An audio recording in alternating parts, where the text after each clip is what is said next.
Welcome back. સમાચારો તરફ આગળ વાત કરીએ તો ધર્માંતરણને લઈને પૂર્વ નાયબ મુખ્યમંત્રી નીતિન પટેલે મોટું નિવેદન આપ્યું છે।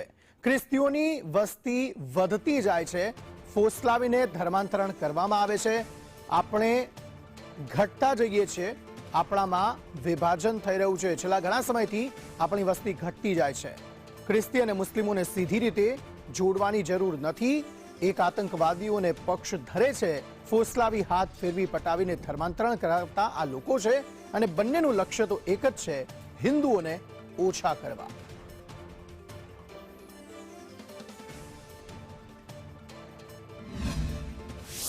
અત્યારે વિશ્વ હિન્દુ પરિષદ મારફતે સંઘ મારફતે આપણને ખબર પડી છે છેલ્લા 25, 30, 40 વર્ષથી કે આપણે ઘટતા જઈએ છીએ, આપણામાં વિભાજન છે।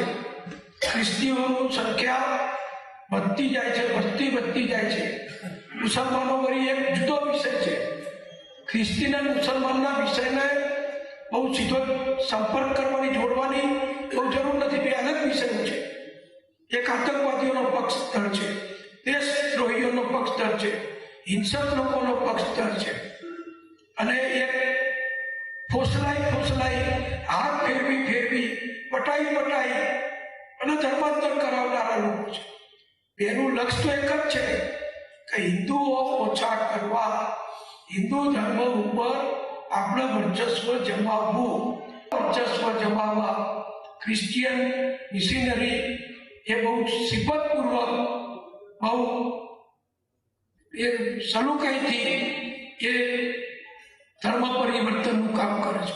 કપડા પર, ભણાવે, દવાખાનું કરે, નિશાળ કરે, હોસ્ટેલો કરે, અને પેલા લોકો એમની રીતે હિંસક રીતે એક જ વાત કરી એમનું કામ કરે છે।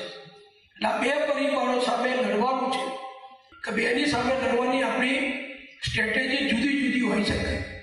એકની સામે એના જેવું સેવાકીય કામ, એના જેવું શિક્ષણનું કામ, એના જેવું શાળાઓનું કામ એ કરીને આપણા લોકોને આપણામાં જાળવવાના છે। બીજાની જોડે તો બીજાની સામે આપણે વ્યક્તિગત નાગરિક તરીકે તો બહુ ના કરી શકીએ। એ સરકારનું કામ છે, સંરક્ષણ દળોનું કામ છે। અને અત્યારે આપણી ભાજપની સરકાર આવ્યા પછી દિલ્હીમાં બહુ બેખૂબી રીતે બધું ચાલી રહ્યું છે।